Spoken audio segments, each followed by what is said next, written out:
तुमच्या भावना व्यक्त झाल्या, पण कसल्या भावना? आनंदाच्या भावना. आणि तो तुम्ही आनंद फक्त स्वतःसाठी आहे का तुम्ही शेअर करणार आहे? काय वाटतं तुम्हाला हे पत्र किंवा असा फोन केल्यानंतर समोरच्या व्यक्तीला काय वाटेल? त्यालाही आनंद किंवा तिलाही आनंद होईल किंवा काहीतरी मैत्रीण मिळेल, अरे काय त्याचं एवढं काय थँक्यू. आणि आपण एक थँक्यू म्हणायला पण खूप वेळ लावतो. तर आतापासून ही प्रॅक्टिस काय, रात्री झोपताना का शांत झोप कधी लागेल? रोज रात्री झोपताना आपण जर का आभार मानले की आजचा दिवस कशा कशामुळे भारी झाला, तर शांत झोप लागू शकते. आणि ते तुमच्या व्यक्तिमत्वात रिफ्लेक्ट होईल की तुम्ही सॅटिस्फाईड आहात. येतंय लक्षात? द्या ते सगळं पत्र ज्याला कोणाला लिहिलंय. ओके, मला वाचायला नकोय त्या व्यक्तीपर्यंत पोहोचवा. ओके, दुसरी ऍक्टिव्हिटी. आता मोठा कागद घेतला, तो काढा. ज्याच्याने तुम्ही हर्ट आहात, अजूनही ते मनात असं अरे का केलं, कुणा बाबतीतही असेल, ते मित्रमैत्रिणींबरोबर झालं असेल, तुमच्या शिक्षकांबरोबर झालं असेल, घरी झालं असेल, आजच्याबरोबर झालं असेल, सोसायटीमध्ये किंवा रिलेटिव्ह मध्ये झालं असेल, पण अशी घटना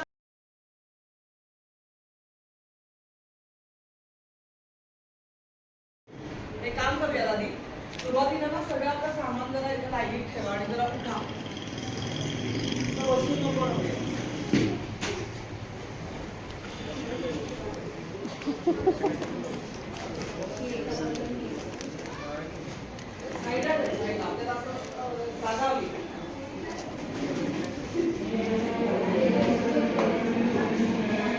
नक्की जागे आता दार बंद.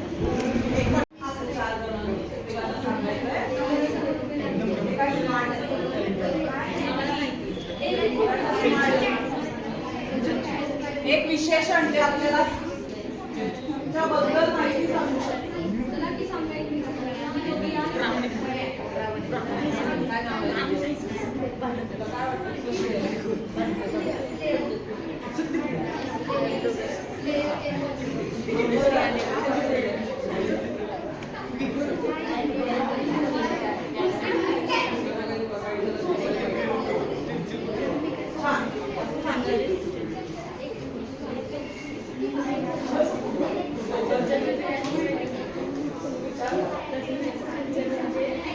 प्रत्येकाने बोलायचंच आहे. झालं सगळं ते सांगू नक्की तुमचं झालं तुमचं दोघींचंही हे घरचं आम्ही सगळे तुमच्यासाठी वाढवतो. आणि एक विशेषण किती विशेषण आहे जरा जरा जरा आपण गड वाढवतोय. झालं का गड सांगू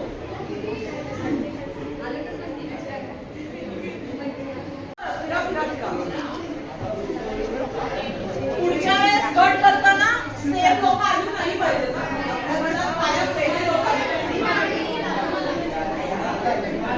फिरा फिरा फिरा पटकन फिरा.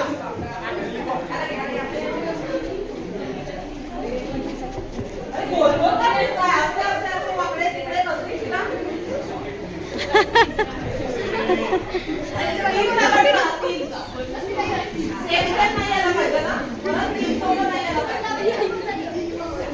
परत 30 लोक नाही यायला पाहिजे.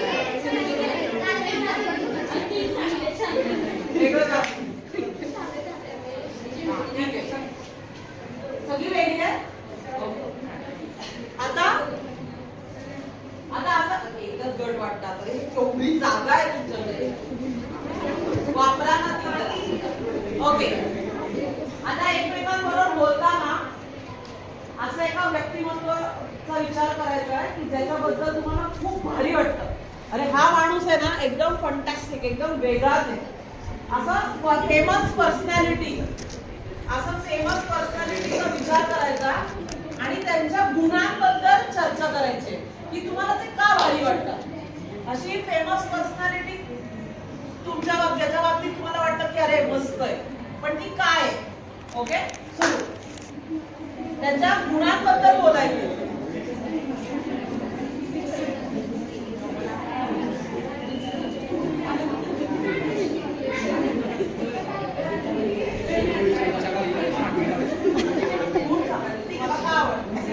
बदल होईल, शेवटच्या हे सेशनपर्यंत बदल होईल.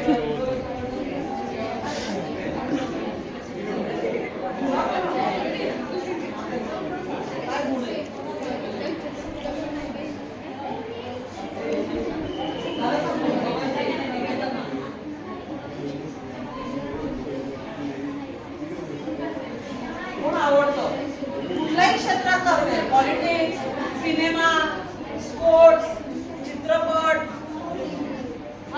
Singing, dance.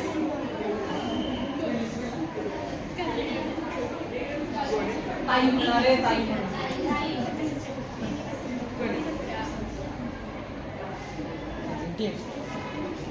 झालंय पटकन पटकन 1 मिनिट.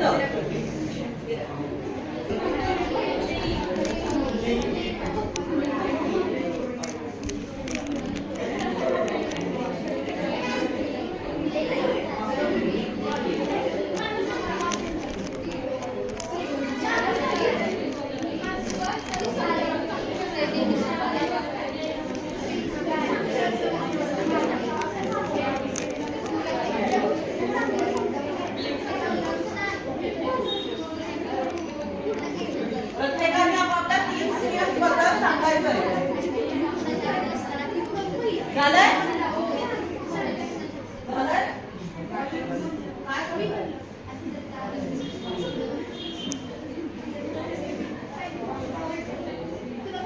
झालं का? आता फिरताना मला कुठलाही गट फक्त मुलींसाठी मुलांचा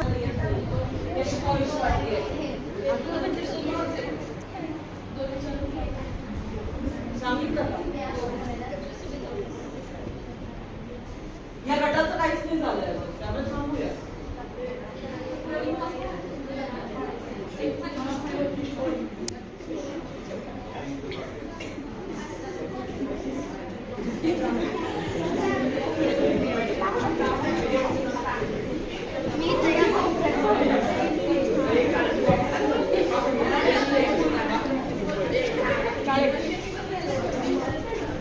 चार का गट करा.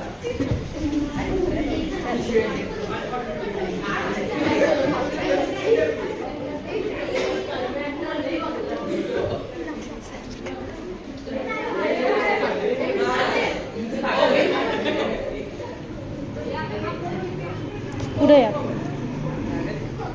मागं टेकून. गटात मिळून आता असं चर्चा करून 3 सर्वात इम्पॉर्टंट तुम्हाला वाटणारे 3 सर्वात सवयी किंवा घटक जे आकर्षक व्यक्तिमत्वात असलंच पाहिजे अशा 3 गोष्टी काढायच्या. चर्चा करा आणि सगळ्यांचा एकमत व्हायला पाहिजे की 3 अशा गोष्टी, 3 क्वालिटीज किंवा 3 क्षमता, 3 स्किल्स असलेच पाहिजे.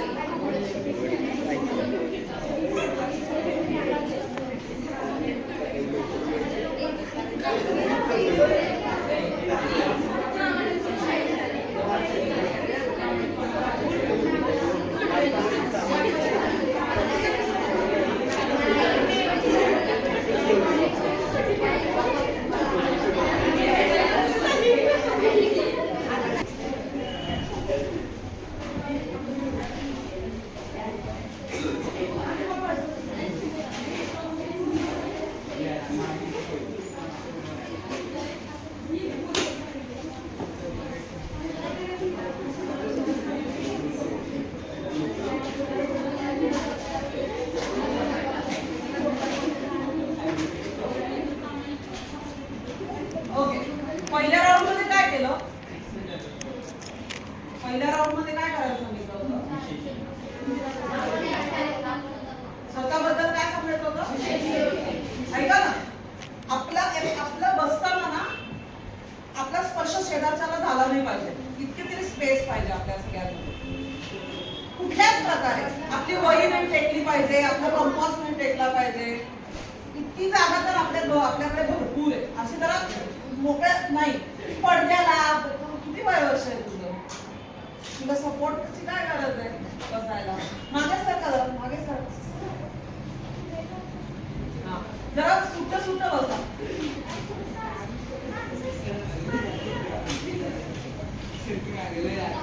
बस झालं. ऐकू येते का आता? पहिल्या राऊंड मध्ये काय सांगितलं होतं करायला? विशेषण सांगितलं होतं. सगळ्यांना इंग्रजी मराठी येतं? विशेषण सांगितलं होतं का? म्हणजे काय कळतं? का सांगितलं करायला? काय कळालं तुम्हाला तुमच्याबद्दल विशेषणाने? त्यांनी खरंच विचार करून सांगितलं असेल. का सांगितलं विशेषण काय द्यायला? काय कळलं त्याच्याने? तुमचा स्वतःचा स्वभाव कळला. अजून तुमच्याबद्दल विशेष माहिती, कोणतरी गुण म्हटलं. अजून आपले गुण कळाले. सो विशेषण जेव्हा दिलं तेव्हा तुमच्या एका व्यक्तिमत्वाचं प्रतिबिंब समोरच्याला दिसलं. तुम्ही कसे आहात, तुमचे विचार कसे आहेत, तुमच्या भावना कशा आहेत, तुम्ही कसे वागता, कसे बोलता, कदाचित त्याच्याबद्दलची जास्तीत जास्त माहिती तुम्ही त्या एका विशेषणातून सांगण्याचा प्रयत्न केला. असे अजून किती विशेषण आहेत जे तुम्हाला लागू पडू शकतात? असा जरा रोज विचार करा. मी खरंच अशी किंवा असं आहे का? या जर का खरंच तो गुण चांगला असेल तर आपल्याला स्वतःमध्ये कसा आणता येईल असा आपण विचार करायला घेतला पाहिजे. दुसरं काय केलं दुसऱ्या राऊंड मध्ये? दुसऱ्यांदा परत गट केला आणि आवडत्या व्यक्तीबद्दल आणि त्यांच्या गुणांबद्दल बोलला. कुठले कुठले गुण आले? कुठल्या कुठल्या पर्सनॅलिटीज बद्दल तुम्ही बोलला? शूरता. कोणाबद्दल सांगत होता? शिवाजी महाराज आणि शूरता, करेज. अजून कुणाबद्दल सांगितलं? अर्थात ओके, अरिजित सिंग बद्दल सांगितलं. स्टेज फिअर नाहीये त्याला, कॉन्फिडेंटली उभा राहून जातो. ते त्याचं स्किल आहे का खरंच गाण्याचं स्किल का दोन्ही आहे? की समोर सगळे एवढा मोठा क्राऊड असेल तरी मला गाता येतं? तू दोन्ही का? का दोन्ही? काय गुण आवडला त्याचा? कुठलं स्किल? कीपिंगचं. ओके. बाकी अजून कुठले गुण दिसले तुम्हाला जे व्यक्तिमत्व तुम्ही निवडलं होतं? रामानुजन कुठलं स्किल आहे?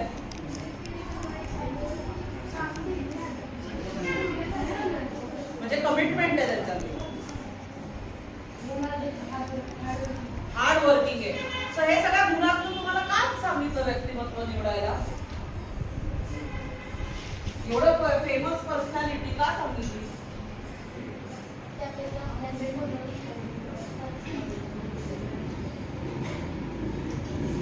सो याच्यात आपण कुणाकडे बघतो हे समजायला लागतं ना, त्यांच्यातले काय गुण आहेत हे आपल्यात आले पाहिजेत. किंवा कधीतरी आपल्याला वाटत असतं अरे आपल्याला ह्यांच्यासारखं व्हायचंय, म्हणजे कुठले गुण स्वतःमध्ये आणायचे? तर हार्डवर्कचे, तुम्ही म्हणतात तसे डिटर्मिनेशनचे, स्टेज फिअर घालवायचंय, ते स्किल करायचंय. तर असं कुठल्या कुठल्या व्यक्तिमत्वांकडे आपण बघतो ते आपल्याला प्रेरणा देत असतात. कोणाला तरी सुधा मूर्ती आवडत असते, कोणाला तरी चेतन भगत आवडत असेल, कोणाला कोणीतरी अब्दुल कलामांबद्दलचा आदर असेल, कोणाला वीर सावरकर पटत असतील. पण म्हणजे पटत असतील म्हणजे काय, त्यांचे विचार पटतात, त्यांचे गुण पटतात असा आपण विचार केला तर हे गुण आपल्याला स्वतःमध्ये बाणवता येतील. तिसऱ्या राऊंड मध्ये काय केलं? तिसरा चौथा फेरीत काय केलं? तुमच्यातले स्किल्स. त्याने काय कळलं? तुम्ही कशात छान आहात हे कळलं तुम्हाला, की तुमच्यात काय क्षमता आहे, तुम्हाला काय छान जमतंय. म्हणजे हे आपण अजून अजून वाढवत नेऊ शकतो. तुम्ही शिकताय त्याचं उच्चस्थान काय आहे शिक्षणातलं? सर्वात उच्च पायरी तुम्ही गाठली शिक्षणातली म्हणजे काय करावं लागतं? पीएचडी करावं लागतं ना. त्या विषयातली पीएचडी केली म्हणजे लोक म्हणतात अरे तू ना केमिस्ट्री मधला मास्टर किंवा तू गणितातली मास्टर. असं संगीत काय म्हणावं की म्हणतात की संगीतातली तू एकदम भारी व्यक्ती, तर विशारद मिळवावं लागतं. संगीत विशारद असतात. नृत्यात आरंगेत्रम करावं लागतं. तर आपल्याला क्षमताच माहिती नसतील आपल्या, तर ते अजून वाढवता येणार नाही. आपलं व्यक्तिमत्व अजून छान नाही करता येणार आपल्याला. आणि दुसरं काय केलं, क्षमता जाणल्या. दुसरं तुमच्या काही तुमचे वीकनेसेस का माहिती पाहिजे, तुमच्या त्रुटी काय करायचं जाणून आपल्यात काय कमी आहे, त्याच्यात बदल घडवून आणता येईल. म्हणून जर का आपण आपले वीकनेसेस तसेच ठेवले तर आपलं व्यक्तिमत्व नीट छान परिपूर्ण घडणार नाहीये. ते तसंच राहील. सगळ्यात नाही मास्टरी मिळवायची, पण थोडं तरी जमलं पाहिजे आपल्याला. आज आपल्याला चार चौघांसमोर बोलताच येत नाही, असं नाही होता का? काहीतरी आपल्याला मांडता आलं पाहिजे. कुठल्याही गटात ठेवलं तरी आपण तितक्याच कॉन्फिडेंटली आपल्याला बोलता आलं पाहिजे. मी ह्या गटात नाही जाणार, मी तिकडे नाही जाणार, मी ह्या गटात नाही मिसळणार, असं आपलं कधीच होतं कामा नये. आपले जर का विचार आणि आपण जे बोलतोय याच्यावर आपण कॉन्फिडंट आहोत, तर कुणासमोर आपल्याला बोलता आलं पाहिजे. मग आपल्याला तिथे कुठले कुठले वीकनेस आहेत त्याच्यावर आपल्याला काम केलं पाहिजे. आणि शेवटच्या राऊंड मध्ये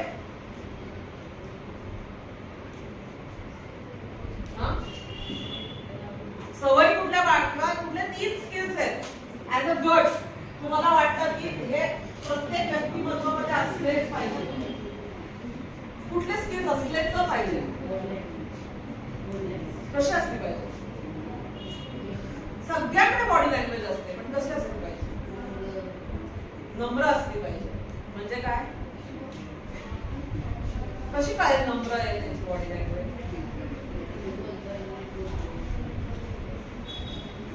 अजून चांगल्या पद्धतीने कसं म्हणता येईल? कुठले स्किल्स प्रत्येक आयसोबत 6 गट होते.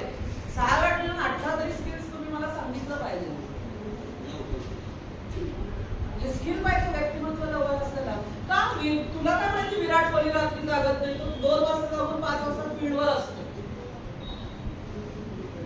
त्याला तेवढी झोप पुरत असेल, तर तू वाचलंय का कुठे की तो लवकर उठतो? तुला कसं माहिती? कसं कळेल आपल्याला?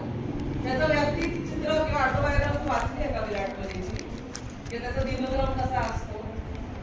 किंवा काही लोक असतात की त्यांचा रात्रीच अभ्यास होतो, ते रात्री अभ्यास करतात, थोडं उशिरा उठतात. काहींचा सकाळी अभ्यास होतो, ते लवकर झोपून लवकर उठतात. काहींचा संध्याकाळी अभ्यास होतो, त्याप्रमाणे करतात. पण मग व्यक्तिमत्वामध्ये काय पाहिजे? कॉन्सन्ट्रेशन पाहिजे. कशावरची? जे काही तुम्ही करताय त्याच्यात तुम्ही फोकस्ड पाहिजे. तुम्ही कुठलंही कार्य घ्या त्याच्यात तुम्ही फोकस्ड पाहिजे. तुमचं सगळं लक्ष तिथे पाहिजे. आज तुम्ही ह्या वर्गात आलाय तर तुम्ही ह्याच्यात कॉन्सन्ट्रेशन पाहिजे तुमचं. तुम्ही भलतच काहीतरी गप्पा मारताय तर ह्यातलं पण जात नाही आणि धड गप्पा पण होत नाही, सगळं अर्धवट. असं नाही होता काम. आपलं सगळ्यामध्ये आपलं कॉन्सन्ट्रेशन असलं पाहिजे. असं व्यक्तिमत्व आपल्याला पण पटतं. तुम्हाला आवडेल का मी इथं तुमच्याशी बोलते आणि मस्त मोबाईलवर काहीतरी करतेय? तुम्हाला आवडेल का असं केलेलं? कसं वाटतं? काय तुमच्या मनामध्ये काय येईल जर का मी अर्ध तुमच्याशी बोलते, अर्ध इकडे तिकडे दुसरंच करते, तर कसं वाटेल? एकदा तुम्हाला वाटेल माझी तयारी नाही किंवा मलाच इंटरेस्ट नाही. मग ते व्यक्तिमत्व तुम्हाला भावेल का? असं होतं ना. मग तुमच्याकडे बघून समोरच्याला वाटलं अरे कसलं भारी, असं काय असलं पाहिजे? तुम्ही फोकस्ड असलं पाहिजे, हे बरोबर आहे. त्याच्याच बरोबर येतं तुम्ही किती कमिटेड आहात. कमिटेड म्हणजे जे मी ठरवलंय ना ते मी करणारच.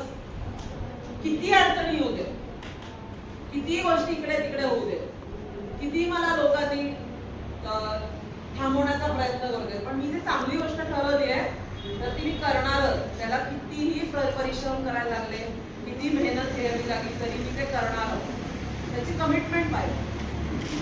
अजून कॉन्फिडन्स पाहिजे, खूप महत्वाचं आहे. कॉन्फिडन्स पाहिजे. असं सांगायला नाही लागलं पाहिजे मी कॉन्फिडंट आहे, असं सांगायला जाता का तुम्ही कोणाला? तर तुमच्या बॉडी लँग्वेज मध्ये दिसला पाहिजे की तो माणूस कॉन्फिडंट आहे. तो कॉन्फिडन्स तुमच्या सगळ्यात दिसला पाहिजे. तुम्ही बोलता कसे, चालता कसे, काय विचार मांडता, तो कॉन्फिडन्स असला पाहिजे. अजून कुठलं स्किल पाहिजे? तिसरं कुठलं महत्वाचं वाटतं की ते व्यक्तिमत्व असलंच पाहिजे?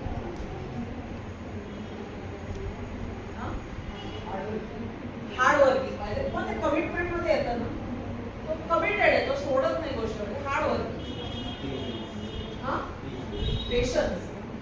मग तो कमिटेड नसेलच तर का तो पेशंट नाहीये. डिसिप्लिन पाहिजे, तेव्हा फोकस्ड पाहिजे. ऍटिट्यूड कसा पाहिजे? ऍटिट्यूड कसा पाहिजे? बरोबर आहे, वृत्ती भेटली पाहिजे आपली. बाकी सगळं शिकता येतं, वृत्ती तुम्हाला स्वतःला घडवावी लागते. तो पॉझिटिव्ह ऍटिट्यूड पाहिजे. म्हणजे दुसऱ्याला खच्ची करणारा ऍटिट्यूड काही कामाचा नाही. म्हणजे मी बुडतोय ना तर तू पण बुड, अशी वृत्ती काय कामाची? पण जो स्वतः वरती जातो आणि दुसऱ्याला पण आपल्या बरोबर वरती नेतो, अशी वृत्ती चांगली ना. मग दुसऱ्याच्या कामामध्ये पाय घालायचा आणि आपण पुढे जायचं, चांगली वृत्ती आहे का? या वृत्तीचा काय उपयोग ना? चांगली पॉझिटिव्ह वृत्ती पाहिजे. सो तुमचा ऍटिट्यूड चांगला पाहिजे. चांगल्या मनाने करायच्या गोष्टी. कळलं इथपर्यंत सगळ्यांना? ओके, पुढच्या टास्कला जाऊ. 2 शब्द सांगते, ओके? त्या 2 मध्ये काय फरक आहे ते सांगायचं मला. त्या दोन्ही सारखेच आहे आणि जर का वेगळे असतील तर का वेगळे? ओके,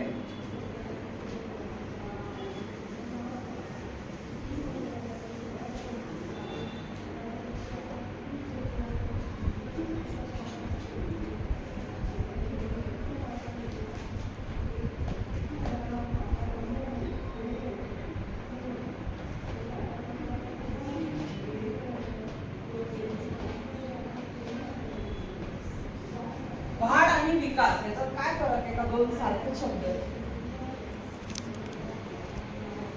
वाढ आणि विकास, ग्रोथ अँड डेव्हलपमेंट हे सेमच आहे? म्हणजे समानार्थी शब्द आहेत का ह्याच्यात काही वेगळं आहे? वेगळे पण आहे. आणि मग काय वेगळं? किंवा सेम आहे तर काय सेम?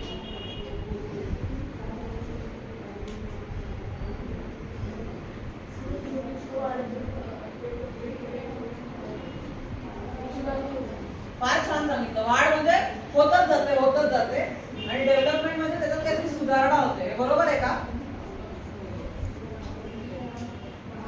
अजून त्याच्यात भर घाला, अजून कसं छान करा रे.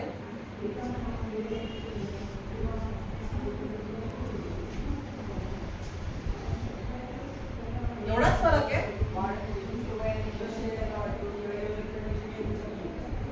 ओके, वाढ म्हणजे तुम्ही ते नैसर्गिक वाढत जातात. तुम्ही बसून राहिलात तरी तुम्ही वाढणारच आहात. असे पण वाढाल आणि वयाने पण वाढालच. ती नैसर्गिक क्रिया आहे ना. म्हणजे तुम्ही आता जन्मल्यापासून ते डेथ पर्यंत, मरणापर्यंत सगळेजण स्टेजेस मध्ये जातात. डेव्हलपमेंट तुम्ही घडवावा लागतो. ते तुमच्या हातात आहे. त्याचं विकसन करणं हे तुमच्या हातात आहे. नैसर्गिक गोष्टी तुम्ही बदलू नाही शकत. ती ग्रोथ होतच राहणार आहे. पण हे तुमच्या हातात आहे. कसं डेव्हलप करायचं हे तुमच्या हातात आहे. तुम्ही ठरवलं की मला चांगला माणूस व्हायचंच नाहीये, नाहीच होणार. तुम्ही तसंच गोष्टी करत राहणार. पण तुम्ही ठरवलं की मला खूप छान सगळ्यांनी माझ्याकडे आदर्श म्हणून बघितलं पाहिजे, किमान मी एक चांगला नागरिक, भारतीय छान नागरिक बनलं पाहिजे, तर तुम्ही बना. कळतंय? तर डेव्हलप व्हायचं आपल्याला, वाढ होईलच. ओके, सो या डेव्हलपमेंट साठी एक टेक्निक सांगणार आहे. ओके, ही टेक्निक थोडं पण लिहायला लागेल. ओके, कोणी स्मार्ट टेक्निक ऐकली आहे का? स्मार्ट टेक्निक ऐका ना. तुमचं झालंय का बोलून? इतकं खूप इम्पॉर्टंट आहे का बोलणं?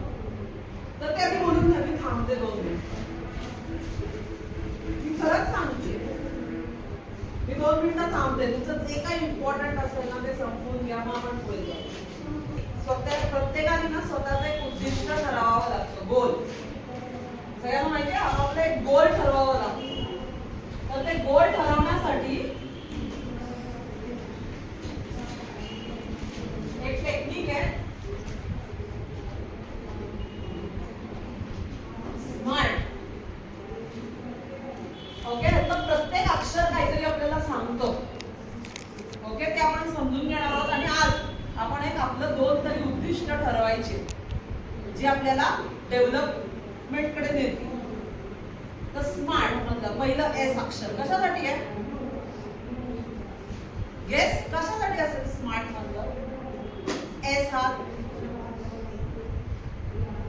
तर एस स्टँड्स फॉर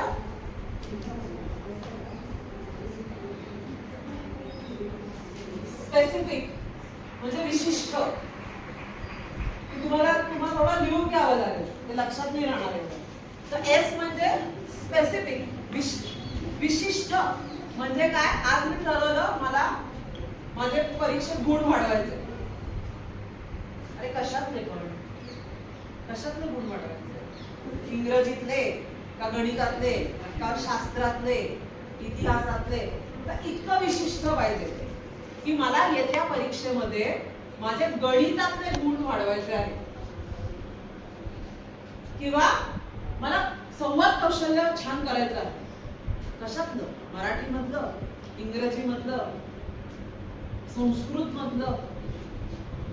तर इतकं विशिष्ट उद्दिष्ट पाहिजे तुमचं, जे तुम्हाला सांगतं मला वजन कमी करायचं. आणि किती?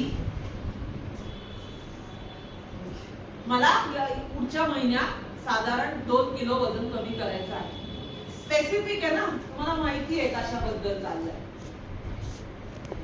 तर इतकं विशिष्ट आपल्याला आपलं उद्दिष्ट मांडता आलं पाहिजे. कळलं? पुढचं एम. एम म्हणजे काय? तुमचं उद्दिष्ट कसं असलं पाहिजे? जे तुम्हाला मोजता आलं पाहिजे, म्हणजे मेजरेबल. मराठीतलं मोजता आलं पाहिजे, मोजमापन करता आलं पाहिजे. आता मी म्हटलं ना, समज मला या परीक्षेत मला 70 गुण मिळाले, तर पुढच्या 70% मिळाले मी, तर पुढच्या परीक्षेत मला 74 तरी मिळाले पाहिजे. म्हणजे मोजता येईल ना हे. आता 70 आहे, पुढची परीक्षा आली, दिली आणि तुम्हाला 74 मिळाले, तर मोजता येईल ना हे. इंग्रजी संवाद कौशल्य वाढवायचं म्हणजे मला किमान 5 मिनिटं सलग इंग्रजीमध्ये बोलता आलं पाहिजे. तर घड्याळ लावून 5 मिनिटं येईल ना, किती वेळा मी अडखळतीये, किती वेळा मी ब्लँक होतीये, मला शब्द सुचत नाहीये. सो तुम्हाला मोजता आलं पाहिजे. 2 आठवड्यात मी 1 किलो वजन कमी करेन. वजन काट्याने कळेल ना, मोजता येऊ शकतं. तर ते मोजता आलं पाहिजे तुम्हाला. तुमचं जे काही उद्दिष्ट आहे त्याचं मोजमापन करता आलं पाहिजे. एक आहे ते तुम्हाला अचीव करता आलं पाहिजे. म्हणजे ते तुम्हाला साध्य करता आलं पाहिजे. कसं साध्य करणार तुम्ही? म्हणजे एखादा जर का मूल म्हणालं की मला ना आतापर्यंत गणितात 50% मिळत होतं आणि अचानक मी ठरवलं आता मला 95 पडायला पाहिजे. शक्य आहे का? का शक्य नाही एवढी मोठी उडी मारणं? माहितीच नाही ना केवढी मेहनत घ्यावी लागेल. कदाचित आपल्याकडे ते कौशल्यच नसेल. तुमची परीक्षा युजली 3-3 महिन्यांनी येते ना साधारण. 3 महिन्यात एवढी उडी मारता येईल का खरंच? आपल्याला खूप स्ट्रेस येईल. उगाचच आपलं म्हणजे बाकीचे सब्जेक्ट दिले सोडून फक्त गणित की गणित, गणित की गणित, गणित की गणित करावं लागेल. असं होईल ना, म्हणजे बाकी सगळ्या विषयात बोंबाबो आणि गणितातून मार्क हे एवढे. काय करायचं अशा उद्दिष्टाचं? तर असं उद्दिष्ट असलं पाहिजे ते आपल्याला सहज जमेल. म्हणून 70 अंक पडताय, 74 पर्यंत उडी मार. 4% उडी शक्य आहे. कारण आपल्याला आधीचे अनुभव असतात. अरे आपल्याला त्या परीक्षेत पडलं होतं, आपल्याला फ्रेंड्स मिळालेलं असतं. आणि आपल्या मित्रांना मैत्रिणींना मिळते तर मला का नाही. आपले शिक्षक आपल्याला सांगत असतात, अरे तुला जमू शकतं, तू ना फार सिली मिस्टेक्स करतो. सांगतात ना, गणितातले वेगळेच आकडे लिहिले, वेगळंच काहीतरी केलं, तर शिक्षक आपल्याला कधीतरी सांगत असतात, तर ते साध्य करता येतं. आर म्हणजे काय? आर म्हणजे ते रेलेव्हंट आहे, वास्तववादी, रेलेव्हंट आहे, वास्तववादी आहे. म्हणजे ह्याचं काहीतरी तुमच्या आयुष्यात महत्व आहे. गणिताच्या ह्याच्यात मार्क मिळवणं महत्वाचं आहे का? सध्याच्या ह्याच्यात हो आहे. 10वी पर्यंत गणित कुठेच जात नाही. नंतर सायन्स निवडलं तर अजून 2 वर्ष राहतं, पण गणित तर सुटत नाही तुमचं 12वी पर्यंत. आणि गणितातला जर का कमी पडत असू तर आपल्याला ते उद्दिष्ट ठरवावं लागतं. इंग्रजीतला संवाद वाढवावा लागेल, कारण कधीतरी ते लागतच आहे सध्या. ते आपल्याला कॉन्फिडन्स बिल्ड करावा लागेल. आपण जर का खरंच खूप जाड असू तर आपल्याला काम करावंच लागेल. उलटं पण आहे, आपण खूप बारीक असू आणि आपल्यात शक्ती पुरत नसेल काही करण्याची तर ते पण वाढवावं लागेल. सगळ्या बाबतीत आहे. म्युझिक पण कोणाला खूप छान गाणं येतंय पण आपण त्याचा रियाजच करत नाही तर आवाज जाईल. स्पोर्ट्स, तुम्ही बॅडमिंटन खेळता, रोज प्रॅक्टिस करता, हातात स्ट्रेंथच राहणार नाही. कुठलंही क्षेत्र घ्या, त्याचं महत्व काय आहे ते माहिती पाहिजे. आणि हे इज टाइम. याला काहीतरी कालावधी आहे का? पडतील गणितात मार्क, 7वीत नाही पडले तर 9वीत पडतील. असं नाही करून चालणार ना. आज परीक्षा आहे तर पुढच्या परीक्षेत. सो किती महिन्यात? 2 महिन्यात, आठवड्याभरात, असं त्याला काहीतरी वेळ पाहिजे. वेळ की किती वेळात मी हे करेन. येतंय लक्षात? याचे सगळ्याचे मराठी शब्द कळलेत का? परत सांगू. विशिष्ट, कालवही, कालावधी, टाइम बाउंड, कालबद्ध आहे. सो याला विशिष्ट, मोजता येण्यासारखं, साध्य होण्यासारखं, त्याचं महत्व म्हणजे वास्तववादी आणि हे कालबाह्य आहे.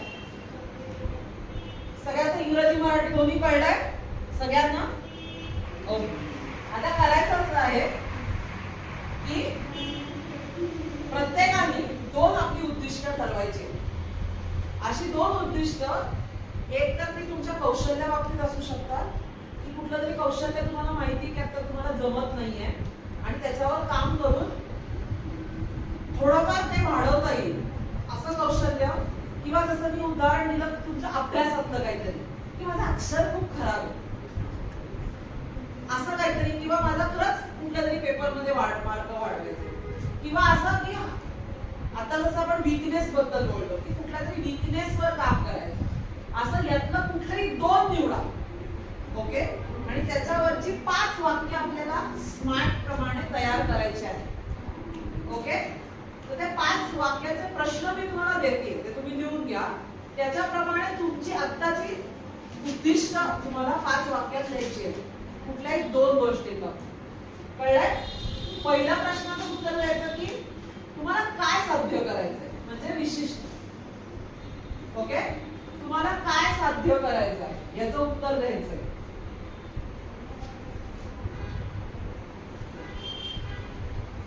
तुम्हाला काय साध्य करायचं आहे, तुम्हाला काय साध्य करायचं आहे.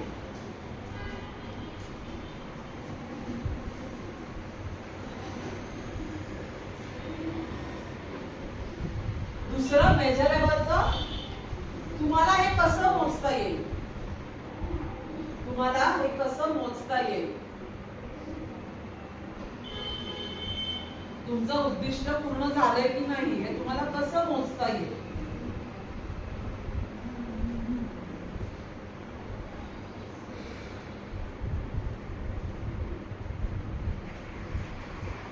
तिसरं,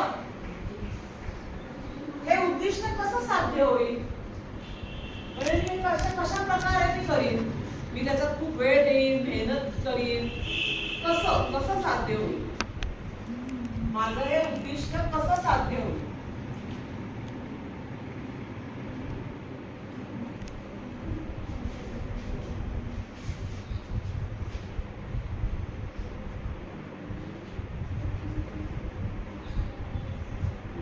चौथा प्रश्न, माझ्या या उद्दिष्टाचं काय महत्व आहे माझ्या आयुष्यात? याचं काय महत्व आहे? चौथा प्रश्न, याचं महत्व काय?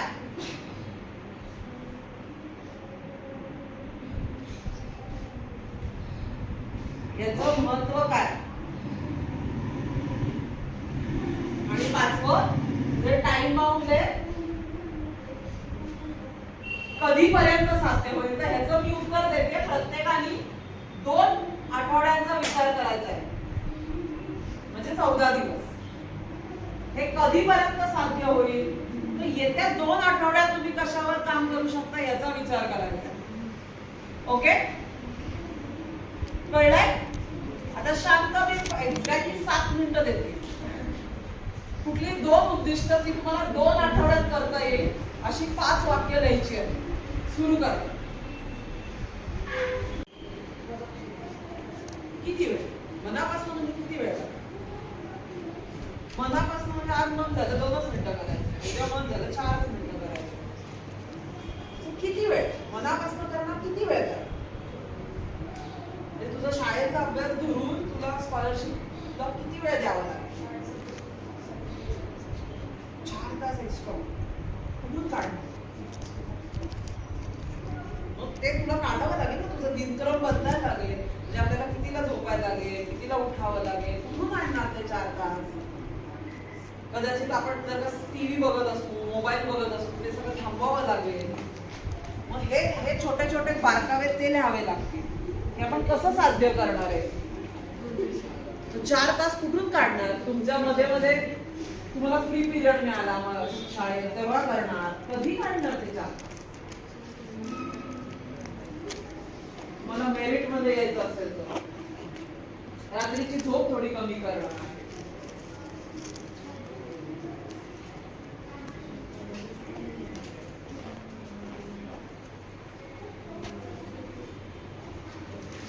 जमतंय का? कसं मोजता येईल तुला अक्षर सुधारलं? अक्षर सुधारायचं म्हणजे काय करायचं? नीट म्हणजे दुसऱ्यांना वाचता आलं पाहिजे, इतकं चांगलं असलं पाहिजे. मग कसं मोजता येईल? आणि म्हणजे युजली हे कधी असतं की आपल्याला परीक्षा द्यायची असते, परीक्षेत पण आपलं अक्षर सुंदर आलं पाहिजे ना. म्हणजे त्याला काहीतरी टाईम पाहिजे. मी 10 मिनिटात से 500 शब्द लिहीन, ते शिक्षकांना किंवा माझ्या आईबाबांकडनं तपासून घेईन की त्यांना वाचता येतं का, म्हणजे तुला मोजता येईल. तर 10 मिनिटात साधारण तू किती शब्द लिहू शकते हे आधी मोजावं लागेल तुला, तरच मोजता येईल ना.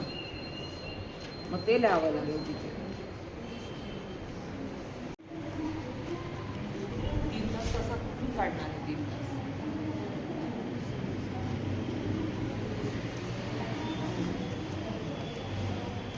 मग खेळायचं का?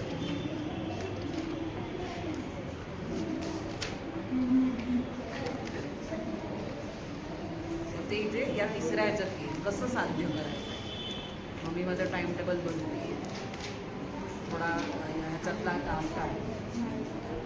हां, कुठे कुठे मला वेळ मिळू शकते अभ्यासाला, ते ह्या 3ऱ्या ह्याच्यात आलं पाहिजे. जमताय का इथे? 2-2 जणांचे. आणि आपण जे उद्दिष्ट लिहिलंय ते एकमेकांना सांगा. आणि जर का त्याच्यात तुम्हाला अजून काही त्यांना सजेस्ट करायचं असेल तर ते द्या. एकमेकांना आपलं 5ही लाईनी 5ही वाक्य सांगायचे. एका तुम्ही 2 आहात ना, नाही तर एकाने 3चा गट क्वेश्चन 2-2चा किंवा 3-3चा गट करून आपली उद्दिष्ट एकमेकांना सांगा. 5ही वाक्य सांगायची आणि इतरांनी ते खरंच बरोबर आहे का, अजून काय सुधारणा लागेल हे सांगायचंय.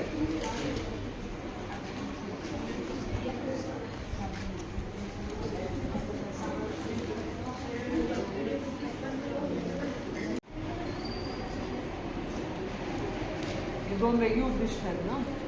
मग प्रत्येकाची 5-5 यायला लागतील ना. हे तुला करायचं असेल तर कसं मोजणार? मग ह्याची 5 वाक्य आणि ह्याची 5 वाक्य वेगळी पाहिजे.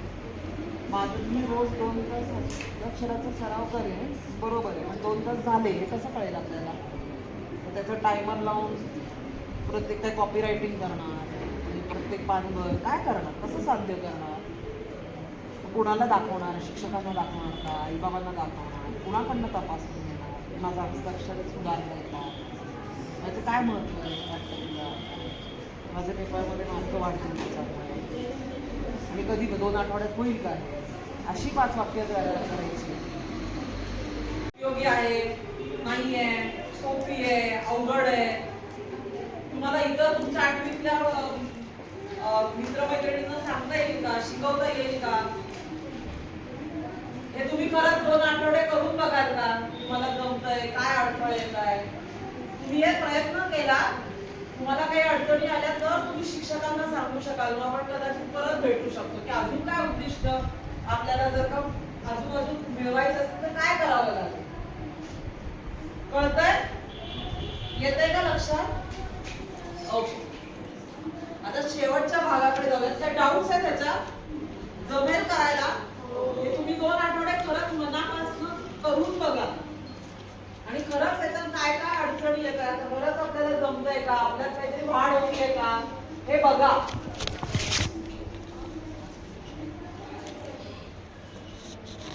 ओके. शेवटच्या ह्याच्यात आपण 3 विकसनाचा विचार करणार आहे. ओके. तुमचं व्यक्तिमत्व जर का तुम्हाला एकदम असं ढासू करायचं असेल, एकदम भारी, सगळ्यांना आवडलं पाहिजे, तर याच्या 3 गोष्टी खूप महत्वाच्या आहेत. पहिलं म्हणजे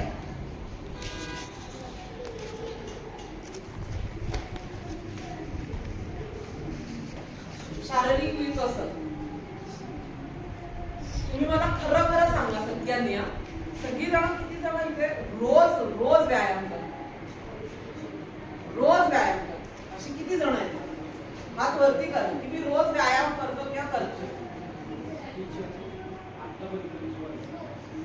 व्यायाम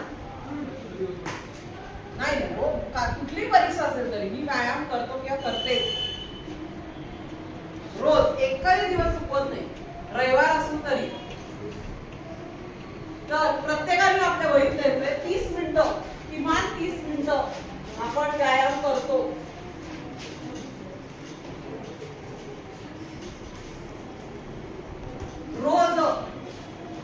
रोज 30 मिनिटं व्यायाम व्हायलाच पाहिजे. मग भले तुमची बोर्डाची परीक्षा आहे का स्कॉलरशिप आहे का काही आहे, आपण रोज उठून पळायला जातो, सायकलिंग करतो, स्विमिंग करतो. तुम्ही दमला पाहिजे, तुम्हाला घाम यायला पाहिजे. मग नाही, मग कमी पडतंय. फिट म्हणजे तुमच्या शरीराला अजून गरज आहे. मग तुम्ही स्पोर्ट्स अजून कुठला तरी खेळ खेळला पाहिजे. खो खो खेळा, मैदानी खेळ खेळा, हा कबड्डी, कुठलाही खेळ. पण तुम्हाला किती जणांना मला खरं सांगा कडून भूक लागते? एकदा भूक लागते मग कसला तुझं फिट आहे? तुम्ही व्यायाम केला तर तुम्ही खाली ठेवा. तुम्ही व्यायाम केला तर तुम्हाला भूक लागेल. भूक लागली, व्यवस्थित जेवला तर तुमची पर्सनॅलिटी खुलेल. तर 30 मिनिटं व्यायाम पाहिजेच. कळतंय का? सगळ्यांच्या शेड्यूल मध्ये तुम्ही 24 तास जर का तुमचे मॅथ केले, सगळ्यांकडे 24 तास आहेत. विराट कोहलीकडे काय जास्त नाहीये. 24 तासामध्येच तो करत असेल सगळं. तर आपल्यामध्ये पण 24 तासामध्ये 30 मिनिटं आपल्याला व्यायामाला दिली पाहिजे. पुढचं जेवण, 4 वेळेचं खाणं. किती जण स्क्रीन्स बघत खातात? टीव्ही, मोबाईल आजपासून बंद. जेवताना फक्त जेवायचंय की आपण काय जेवतोय, आपल्या पानात आईबाबांनी काय दिलंय, किंवा तुम्ही बनवत असाल एखादी डिश, पण काय काय वाढलंय आपल्या पानात, त्याची चव काय, त्याचा वास कसा आहे. त्यामुळे स्क्रीन्स बघत नाही आणि गप्पा गोष्टी करत खात असतात तो ओके, पण गप्पा गोष्टीमध्ये भांडणं नसली पाहिजे. आई बाबांबरोबर वादावादीचे मुद्दे जेवताना नाही काढायचे. आज दिवसात काय झालं, जे ताणतणावाचे विषय ते जेवताना काढायचे नाही. जेवताना शांत जेवायचं. आज माझी मित्रांबरोबर भांडणच झाली, तेच डोक्यात घेऊन जेवतो. तेच आई बाबांना सांगते, तिने असं केलं, त्याने असं केलं, असं झालं, भांडण झाली, शिक्षकांचं पत्र घरी आलंय, शिक्षकांनी घरी भेटायला बोलवलंय, असले कुठलेही विषय जेवताना करायचे नाही. सगळेजण 4 वेळा खाता. सकाळचा नाश्ता, जेवण, दुपारचं न्याहारी आणि रात्रीचं जेवण. त्यामुळे जेवण खूप महत्वाचं आहे. आणि शेवटचं झोप. किती जण 7 तास झोपतात? पूर्ण 7 तास. सो 8वी 9वी 10वीच्या ह्याच्यात 7 तास इज ओके झोप. आणि 7 तासाची शांत झोप. म्हणजे रात्री आपण कुठल्या तरी भन्नाट पिक्चर धूम वगैरे बघून झोपतोय असं नाही करायचं, की अशी काहीतरी भन्नाट गाणी ऐकली आहे. शांत, स्वतःला शांत करून झोपायचं. शांत, कुठलेच विचार नाही पाहिजे. तर सकाळी फ्रेश उठाल, फ्रेश उठलात तर व्यायाम करा, व्यायाम केला तर खेळ करा. तर एक पर्सनॅलिटीचा भाग छान होईल. जर का याच्यापेक्षा जास्त झोपत असाल तर थोडं कमी करा. जर का कमी झोपत असाल तर वाढवा. पण 7 तास शांत झोप. म्हणजे जागे झालाय गडबडून, काहीतरी घाबरून, स्वप्न बघताय, शांत. जे क्यूब सोडवतात, अजून चेस खेळतात आणि सुडुकू सोडवतात, शब्दकोडी, पझल्स, कुठले गेम, ब्रेक गेम्स. काय झालं, कुठले गेम्स खेळतात? खेळता का आधी? लिही तुझ्या उद्दिष्टात. हे तुमची उद्दिष्ट आहेत, तुम्ही करत नसाल तर. की आपण सुडुकू, शब्दकोडी, कुठल्या तरी वेगळे crossword puzzles, jigsaw puzzles, mazes असं करतोय का? चेस खेळणं, अबॅकस, रुबिक क्यूब असं काहीतरी बौद्धिक चालना, रिडल सोडवता का? असं करायला लागेल. न्यूजपेपर, किती जण रोज न्यूजपेपर वाचतात? रोज. पण असं पडलेलं असेल आणि वाचायला घेतलं असं नाही. रोज बसून न्यूजपेपर वाचतात. उद्दिष्ट क्रमांक 2 रोज न्यूजपेपर वाचणे. आपल्याला किमान ठळक बातम्या माहिती पाहिजे. वाचतोस का न्यूजपेपर? का नाही? शाळेत येत असेल न्यूजपेपर, शाळेतला वाचायचा. मग वाचतो का खाली लावलेला? बातम्या चालतील एक वेळ, पण त्या जेवताना नाही, वेगळा वेळ काढायचा. आणि शेवटचं, तू काय झोप आली का तुला?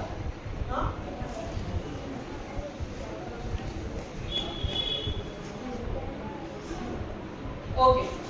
शेवटचं आणि खूप महत्वाचं,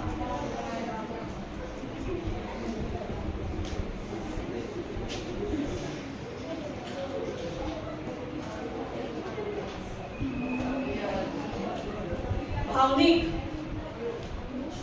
इमोशन्स. किती प्रत्येक माणसामध्ये 5 बेसिक इमोशन्स आहेत. कुठल्या? तुम्ही सगळ्यांनी इनसाइड आउट बघितला? इनसाइड आउट पिक्चर द्या. पिक्चर बघणे, इनसाइड आउट 1 आणि इनसाइड आउट 2, भाग 1 आणि भाग 2. प्रत्येकाने इनसाइड आउट पिक्चर बघायचा. सध्या हॉटस्टार वर आहे, पण असेल तर येईल. इनसाइड आउट 1 आणि इनसाइड आउट 2 सगळ्यांनी बघायचा. 5 कोर इमोशन्स कुठले माणसाचे? हॅपी, सॅड, अँग्री,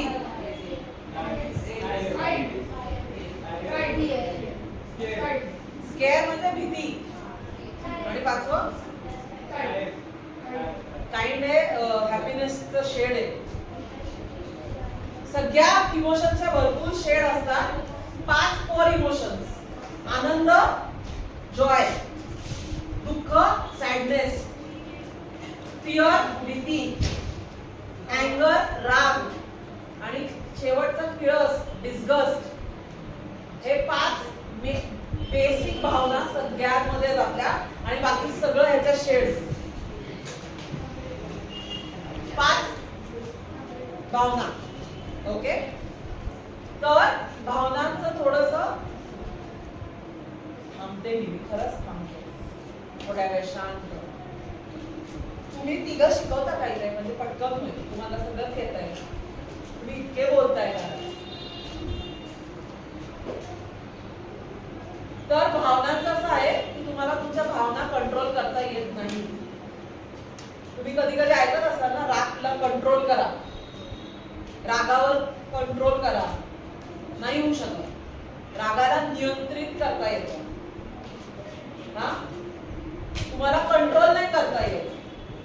तुमच्या भावना ज्या आहेत त्या येतातच, पण त्या कशा प्रकारे व्यक्त करायच्या हे आपल्या हातात आहे.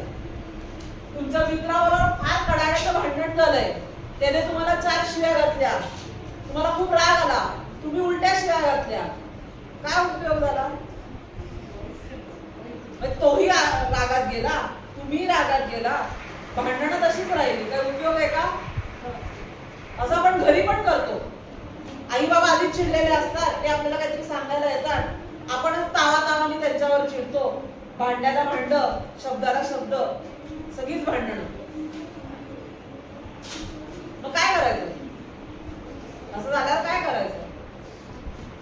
हा, म्हणजे काय करायचं? कसं राहणार? खूप राग आलाय तुला, कसं शांत राहणार? कंट्रोल करायचं. येतं का कंट्रोल करता? का तुला नियंत्रण करता येतं त्याचं? तर दुसरी टेक्निक आजच्या दिवसातली,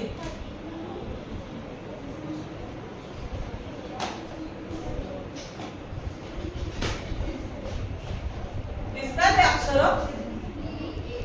चहा, टी आहे त्यातलं पहिलं ट्रिगर. पहिला टी इज फॉर ट्रिगर. सांगते ना, कुठली घटना घडते त्याने आपण ट्रिगर होतो. म्हणजे भांडणं घडली म्हणजे काय येईल? राग येईल. पण राग कशाने आला? भांडण झालं. ते झालं नसतं तर राग आला असता का? म्हणजे कुठली घटना ते घडते त्याला आपण ट्रिगर म्हणतो. ओके, आपल्या आयुष्यात सतत घटना घडत असतात ज्याने आपल्याला काही ना काहीतरी वाटत राहतं. इंडिया वर्ल्ड कप जिंकते तर आपल्याला काय वाटतं?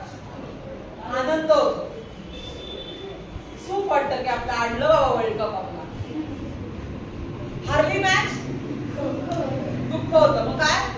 बॅटच टाकून देता, टीव्ही बंद करतो, लगेच आपण रिॲक्शन देतो ना. तो कोहली खेळतच नाही, 4 शिव्या घालून मोकळा होतो. एरवी कोहलीचा कौतुक, एक दिवस खेळला नाही बिचारा तर गेला. करतो की नाही आपण? किंवा रोहित शर्माला नावं ठेवाल, गिलला नावं ठेवाल, कोणाला तरी नावं ठेवतो आपण, किंवा फायनली म्हणतो ते पिचच खराब आहे, असं आपण करतो. राईट? सो कुठल्या ना कुठल्या तरी ट्रिगर्स लाईफ मध्ये असतात आपल्या. त्याच्यानंतर ते येतात इमोशन्स, भावना, कुठली तरी भावना. मग आता आपण काय म्हणतो? आनंदाच्या भावना लगेच व्यक्त केल्या पाहिजेत. म्हणजे कोणीतरी तुम्हाला म्हणतंय वाव किती भारी, आणि तुम्ही 4 दिवसांनी म्हणाल अरे वा किती भारी, चालेल का? आज मॅच जिंकली तर आजच आईस्क्रीम खातं ना, 4 दिवसांनी नाही खात. तर आनंद ही एकच गोष्ट आहे की पटकन व्यक्त करतो आपण. पण बाकीच्या कुठल्याही याचा जर का तुम्ही पटकन रिॲक्ट झाला तर खूप अवघड होतं. त्यामुळे याच्यामध्ये ट्रिगर इमोशन ऍक्शनच्या मध्ये मोठा पी द्यायचा आहे. पी म्हणजे पॉज. तू म्हणलीस ना मगाशी शांत व्हायचं, तो पॉज घ्यायचा आणि स्वतःला समजायचं की का मला समोरचा माझ्यावर एवढा ओरडला असेल, आज एवढं का भांडण झालं, आई मला एवढं का बोलली, या शिक्षक मला एवढे का बोलले, ह्याचा विचार करायचा. म्हणजे दुसऱ्याच्या बाजूने विचार करायचा आणि तुमच्या लक्षात येतं की समोरच्याची काहीतरी बाजू असेल आणि आपण ऑटोमॅटिकली शांत होतो. तर हे टेपाचं टेक्निक तुम्हाला एकमेकांबरोबर नाती संबंध जोडण्यासाठी खूप उपयोगी आहे. तुम्ही हा पॉज घ्यायला शिकलं पाहिजे की समोरचा कुठल्या वेळी बोलतोय, समोरच्याला काय वाटतंय, त्याचा विचार करून प्रतिक्रिया द्यायची. येतंय लक्षात? ओके. आता तुमच्या वहीतलं मधलं पान काढा. 2 पानं आहेत. तुमच्या वहीतलं मधलं एक पान, 2 पानं काढा.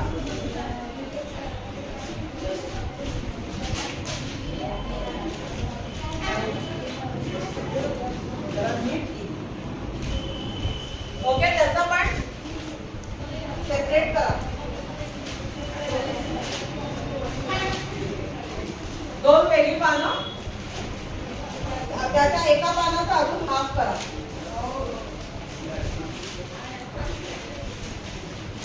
हे अजून नको काढू, तुझंच आहे.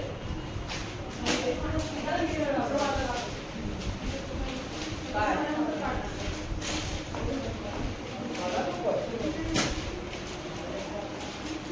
मला कशाला हवा?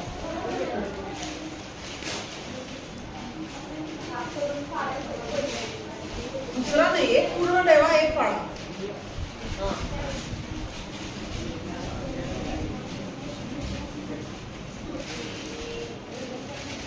आणि आता ज्या 2 ऍक्टिव्हिटीज करणार आहोत त्याच्यात एकमेकांशी अजिबात बोलायचं नाही. जर का तुम्हाला कंट्रोल होत नसेल तर जरा वेगवेगळे बसा, पण बोलायचं नाही. एक तर लांब तरी बसा, नाहीतर निश्चय करा मनात की आपण कोणाशी बोलणार नाही. ओके. जो आता एक अर्ध पान काढलेला आहे तो कागद वापरायचा आहे. ओके. जो पूर्ण ठेवला तो जरा बाजूला ठेवा. अरे छोटी छोटी नको, खूपच छोटा आहे. हा घे ना.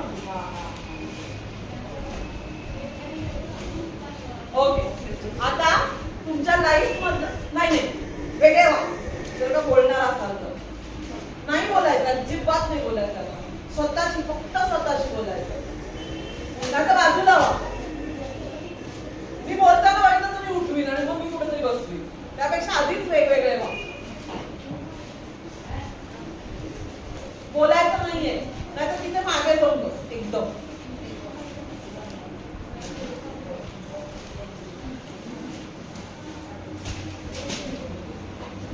फक्त स्वतःशी संवाद साधायचा.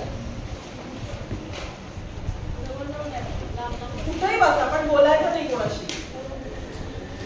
ओके. आता त्या छोट्या कागदावर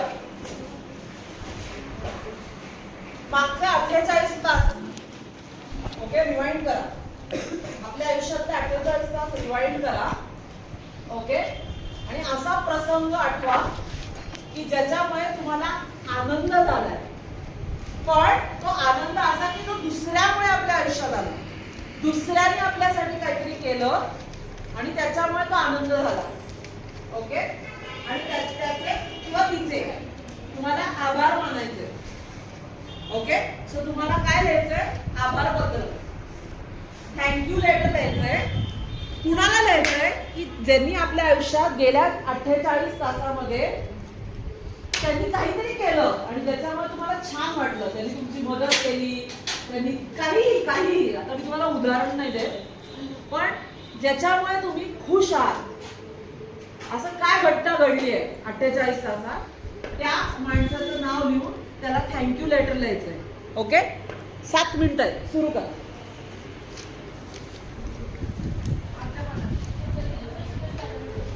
काहीतरी झालं असेल, छोट्यात छोट्या विचार करा त्याच्यामुळे.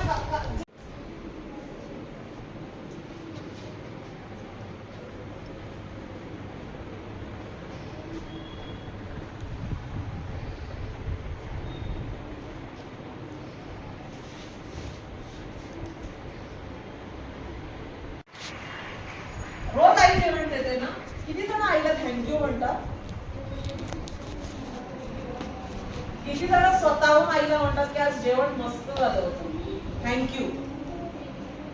नाही मस्त झालं होतं, कॉम्प्लिमेंट आहे आणि थँक्यू म्हणता पुढे. एकदा म्हणून बघा आईला किती आनंद होईल.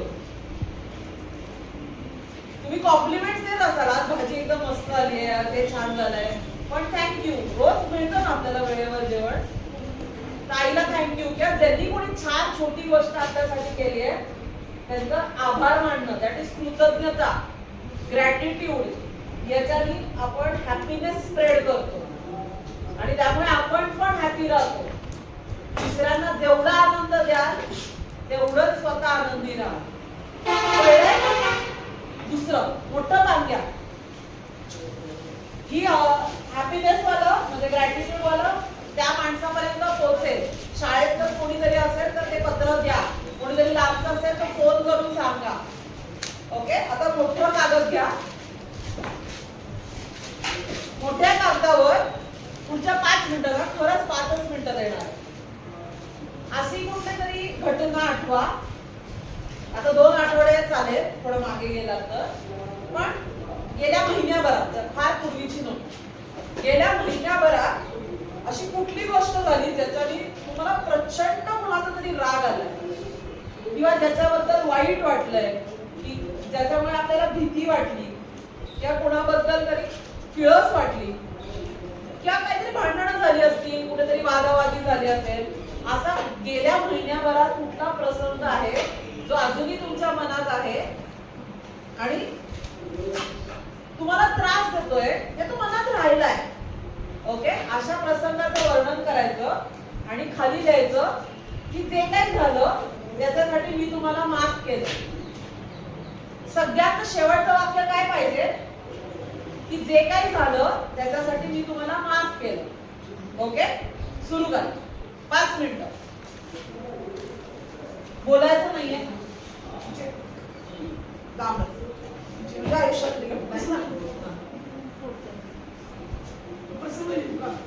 काय हो, तो प्रसंग काय घडलं होतं, कशामुळे काय झालं, आणि मग शेवटी मी माफ केलं. सगळा प्रसंग लिहायचा, काय झालं होतं, कशामुळे तुम्हाला वाईट वाटलं किंवा भीती वाटली किंवा राग आला. तुम्ही पण काहीतरी केलं असेल ना, तावातावानी बोलत असाल कदाचित, जे काही घडलं ते घटना, आणि शेवटी मात्र म्हणायचं की जे काही झालं त्याच्यासाठी मी माफ